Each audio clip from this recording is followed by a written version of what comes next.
నేను చాలా పనులు చేశా కానీ ఇంత ఘనంగా క్రాక్స్ ఉన్న బిల్డింగ్ అయితే నేను ఎప్పుడు చూడలేదు.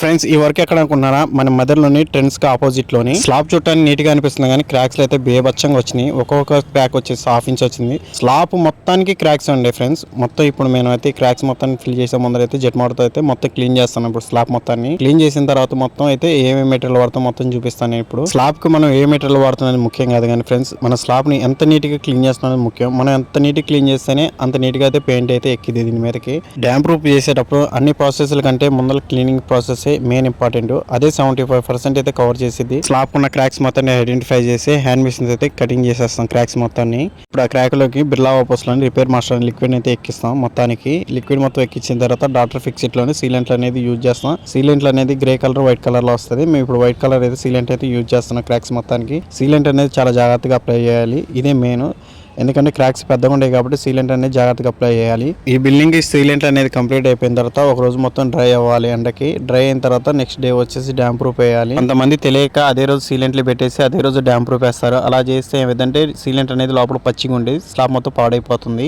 డ్యామ్ ప్రూఫ్ వచ్చేసి బిర్లా వాపస్ లోని వాలన్ రూఫ్ అయితే వాడుతున్నాం. ఇది 12 years వారంటీతో వస్తుంది. కొంతమంది అనుకుంటున్నారు నేను బిర్లా వాపస్ ప్రమోట్ చేస్తున్నాను అనుకుంటున్నారు. నేనైతే ఇది ప్రమోట్ వీడియో అయితే కాదు, ఎందుకంటే మెటీరియల్ మంచిగా ఉంది కాబట్టి నేనైతే ఈ మెటీరియల్ వాడుతున్నాను 12 years. డ్యామ్ ప్రూఫ్ అయితే ఇప్పుడు ఫస్ట్ కోటింగ్ వేస్తున్నాం. ఫస్ట్ కోటింగ్ లో ఏంటంటే మనం ఎంత ఎక్కువ వాటర్ కలిపితే అంత మంచిది. ఫస్ట్ కోటింగ్ కంప్లీట్ అయిపోయింది. ఇప్పుడు సెకండ్ కోటింగ్ అయితే మొదలు పెట్టినాం. ఫస్ట్ కోటింగ్ ఉదయం వేస్తే సెకండ్ కోటింగ్ వచ్చి ఈవినింగ్ వేస్తాం.